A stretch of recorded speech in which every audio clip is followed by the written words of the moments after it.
Welcome to episode 2 of GameBreakers, and one where I'm particularly happy to introduce my guest in studio for a couple of reasons. One, because I happen to know him. He's a great person and also a great leader, and really is a game breaker. He's the guy that put the organization Undoing Tax Abuse together in South Africa. We know it as OUTA, and we know that the CEO of OUTA is Wayne Duvenage, and he's in studio to tell us the story of OUTA today. Thank you, Wayne. Thanks for joining me. Nice to be with you. Thanks, Tom. It's good to have you here. There's a lot happening in your organization. I mean, we haven't spoken for a while, and you're just full steam ahead. Yeah, look, I mean, fighting corruption in South Africa today is something that is going to keep you busy, and we've got to grow with that and find more effective ways and become efficient as corruption breakers in this country. And so the team is growing, and the tentacles are getting longer and wider as OUTA grows to tackle this scourge in this country. Let's go back to the beginning, the very beginning, when you were head of Avis and e-tolls came in, and you decided, no way, Jose, or what was the story back then? Well, we were quite surprised as an industry that we knew nothing about this new mechanism of financing the roads in an urban area. And we're not against the technology. It works in many parts of the world. We were against the fact that in the context of South Africa and this environment, it was going to fail. And what we didn't want to happen as a business or as an industry was that you have a scheme that not all the users pay. And that was going to happen, without a doubt. Our research showed that when that happens, and it happened in Portugal, it happens in Texas and many other parts of the world, where less than 20% of the users stop paying, or around about there. So the 80% who are paying get a bit fed up with that fact. And so the system starts to spiral downwards. And eventually you have some people paying and others not. And it was also extremely cumbersome. It was costly, and it lacked the public engagement and support. And these schemes need support. And so we decided as an industry to tackle this matter, take on a government who'd made an irrational decision, and a very poor one at that. And the rest is history, because what happened was that the challenge was right, but business ran away. And OUTA had to seek a new model, and the model was to become more relevant to society, the people, the man in the street, as opposed to funding from business, and that was the big game changer for us. How did you change? You were a corporate animal, and all of a sudden you became a crusader for justice. Well, I thought that was the role of business. You know, you have these business associations out there, and sadly they think only for themselves. They think only for their members. They think only for business. They stop short of applying a thinking pattern or rationality that their existence is because of society. Their customers are ordinary citizens. And when it becomes an introspective, inward-thinking industry, you stop realizing that you've got to participate in the greater scheme of society. You've got to stand up for society, and you've got to challenge those things that aren't not only good for your business or your industry, but for society as a whole. And that wasn't happening. So it was strange for me to see business run away from a challenge that they had to take up. And since then, I've seen that across the board. Business is about maximizing profits, even at the expense of society. And that sickens me, quite frankly. So this matter, it was far bigger than I imagined initially. And I didn't see myself as a civil activist at the time. Try to hand this matter on to other seasoned civil activists, you know, the Section 27s of the world, the Corruption Watchers, the Hugh Glenister. These are great people and great organizations who've done a lot. But I got the message very quickly and very clearly that when you start this fight, you stick with it to the end. And that's real. That is real. You cannot be half pregnant in a civil action challenge. You've got to be fully into it. And I had to commit myself, and the journey started about building a team and building an organization with proper functional structure that could become more meaningful in the fight against government. You used the word fight, and you've used it twice in the last couple of minutes. It really did become a fight for you. Yeah, it is a fight because initially government adopted its attrition through lawfare strategy. It pulls What out does that the mean? big guns. Well, what that means is that civil society normally is a barking dog. It is one that raises concerns and puts it out there in the media and exposes the wrongdoing, but it doesn't go much further than that. And what we had to become is a strong organization that could fight back in the form of holding people to account, holding government to account, holding individuals to account, making them feel the pain of their transgressions in their personal capacity. How do you do that? I mean, you're talking about powerful people. You're talking about politicians with lots of power, businessmen with political connections and a lot of money. Mm-hmm. How do you make them feel pain? You use the law, the constitution. The courts are very strong. We have a great constitution in this country. We have great laws. And you make those people feel the pain by taking them to court, laying the charges, and if the rule of law takes its course, which it does do eventually, those people will go to jail if the rule of law takes its course. I've got these pictures of you and a small team of people in a smoky room working 24 hours a day without much budget, and come on guys, we can do it. Is the picture close to reality? No, it's more than that now. It was that. It was 3 people fighting this matter initially. No money, no salaries, working out of home and meeting in restaurants and making sure that we were becoming the anti-propaganda, giving people the power of truth, using the media effectively, and the media is still also another very good element. It is free and it is publishing the stories as they should. And that combination, and certainly with social media, gave the public a lot of feedback about an organization, and that's what we had become, that was there to stand up for them and fight back. And we needed to get them on board, and what we needed from them was to fund us. We needed to have this monthly small donations, this crowdfunding approach to civil society and civil activism. So that's really what became our success. We've seen crowdfunding in business work. Now this is crowdfunding in civil society, and when people resonate with something that's going to defend their rights, is going to protect them from the abuse of authority of government, and they get behind that, small amounts from a lot of people enables us to go and employ more people. But this time we decided not to try and run this on volunteers, because volunteers are here today, gone tomorrow. We needed to employ good people, and going back to that, giving this changing this civil action movement from a watchdog to an attack dog, to give it teeth, was to be able to build our own legal capacity. So today we have an advocate who heads up a legal team of 7 lawyers, and we build professional affidavits and cases against corrupt politicians and those who waste our taxpayers' money. I want to talk about your litigation capability and capacity in a moment, because it's impressive. But before we get there, let's talk about this watchdog versus attack dog approach. Yeah. When did you know you'd inflicted a decent bite? Well, when we interdicted the launch of e-tolls, here was government forging ahead with a scheme that it had developed and planned and done so very poorly without the public's consent and support, and they need that according to our constitution. The minister never applied his mind when he made this decision. It was fraught, it was flawed, and it was so sad that we could see that it was going to fail, and yet government couldn't. And what we don't want to do is live in a country where government cannot enforce its own laws. That's a really sad situation. So we needed to stop this, and we did. We interdicted on the 30th of April the launch of e-tolls in 2012. And that was a big thing. We didn't realize it at the time, but we were being interviewed by BBC and Al Jazeera and every newspaper around the country. Media House was very intrigued to find that in this country, here was civil society and democracy at work. This was civil society challenging a government decision and winning, and that made the people excited, especially at that time. The tentacles or the first signs of state capture were starting to come to the fore. And Kandla was the big topic at the time, and the public were fed up with it. And this was the opportunity for them to really stand up and become civilly disobedient against government in an effective way.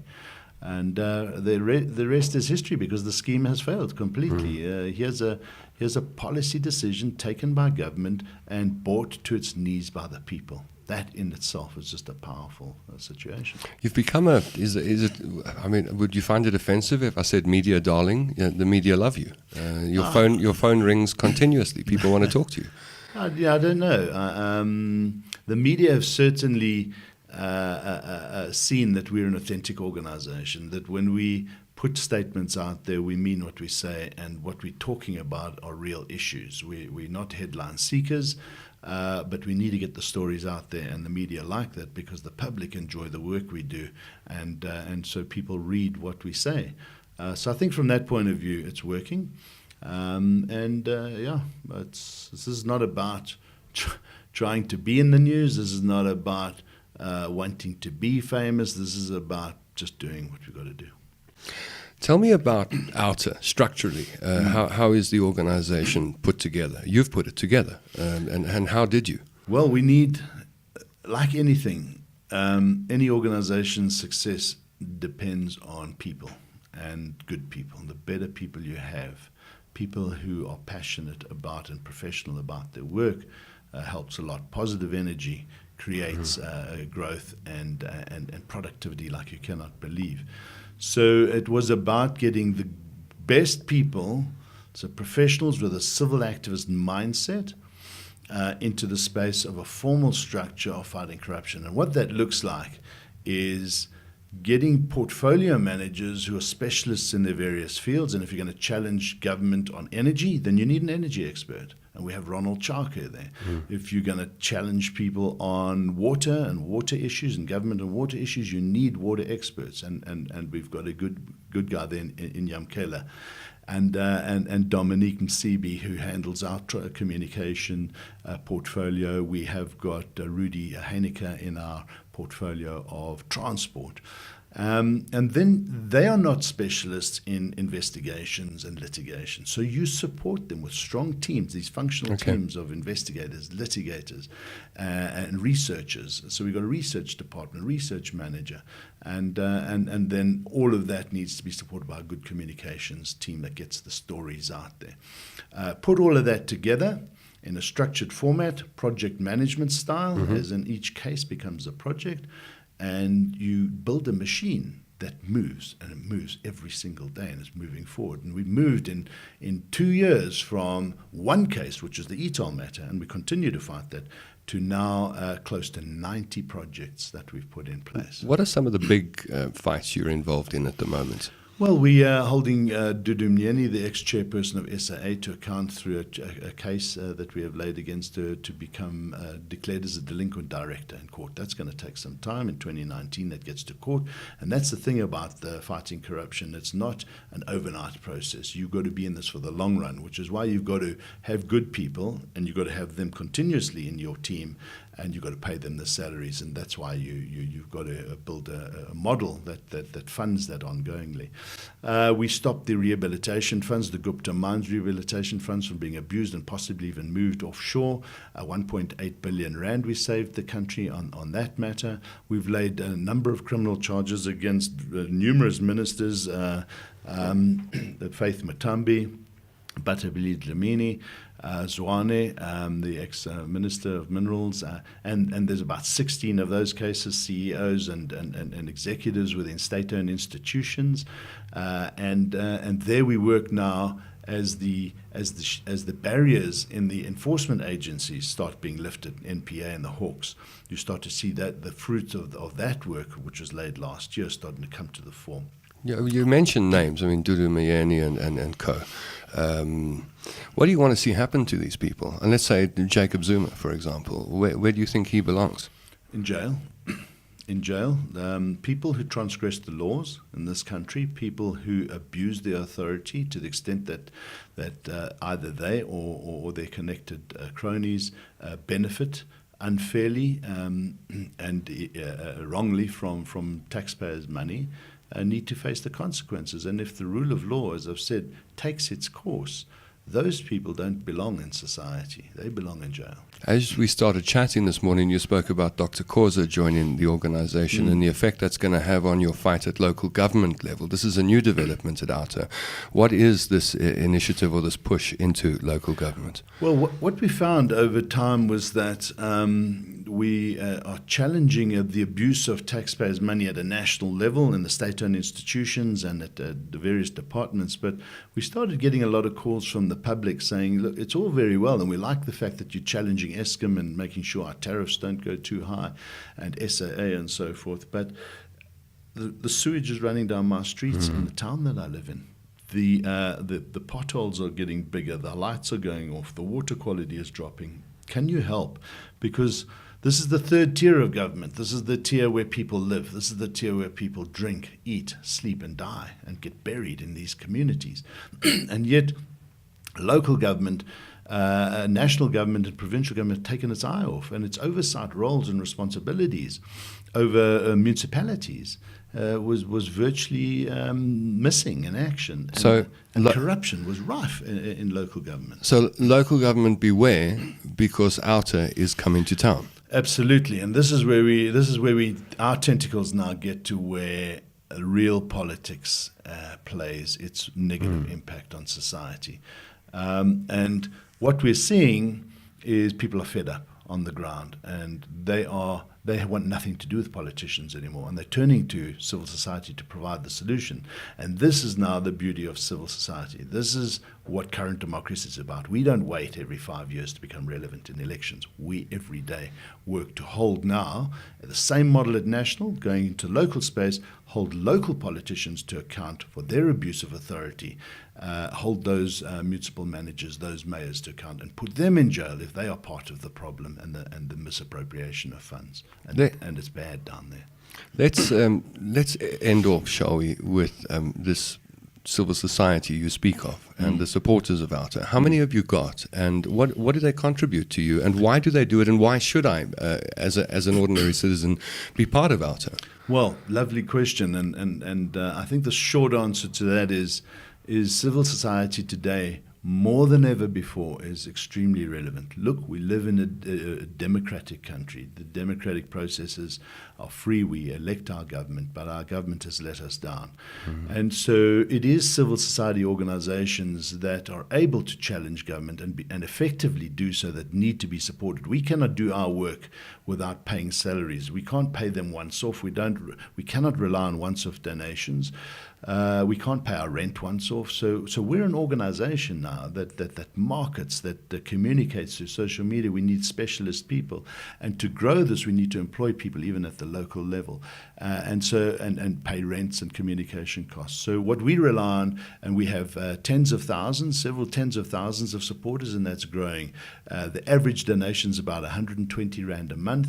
And the more of that we can get, and people mustn't feel, what's the difference that my 120 Rand is going to make, or 80 Rand, whatever you can afford. If you're a small business and you want to give us 1,000 Rand a month, and we get a lot of those, by the way, that all helps, because the more we get, the more we employ, and our policy is to take about 55% of what we earn and pay salaries, so we bring on more and more people. The other 30% or so is put in towards litigation war chests, because you have to have the money at the time when you want to interdict bad behavior, and the rest is other operating costs. So the more people we get on board, when we get up to 100,000 supporters, we're going to be able to double what we're doing at the moment, and we're going to be able to grow and help government fix this country. And we are seeing an appetite by those in authority to work closer with us, because they believe now and can see that civil society is not the enemy. They are their critics, and they are the critics for a reason. We love this country. We want to succeed, and we need both government to start now working with us hand in hand, but we need the public to support us to do our work. Wayne, I think it's fair to say, to use an old South African word, we're gutful, the average guy in the street. And sometimes I feel we need someone like you to reassure us. Whether it's possible or not is another question. So that's my final question. Are you hopeful for the future of this country? Absolutely. We cannot give up, Tom. We cannot give up. Last year, while Jacob Zuma was still our president, we saw in social media the outcry was bad. It was people giving up hope, and we had to keep reminding people that our work is not in vain, it's not futile. Do not give up hope. Yes, we've been pushed to the brink of collapse as a country, but I think we've caught it in time, and now we need to move forward and build it, and we've got to work together. This is about getting out of the hole. It's about climbing on each other's backs and getting out of this hole. We can do it, but we need a positive attitude, and we need to take on those people who have corruptly and maladministered our funds. Well, thank you for three things. A, coming in and chatting with me today. B, putting the fear of God into some of these corrupt people. And most importantly, filling us with hope. Thanks, Tom. And we just ask the public to look at our website at outa.co.za. That's outa.co.za. That's where they can join. It takes 5 minutes, and all the work and what we do is on our website. Wayne Duvenage, thanks for joining me. Pop along to Wayne's website, outa.co.za, to find out more about this incredible organization making a difference in South Africa today and breaking the game.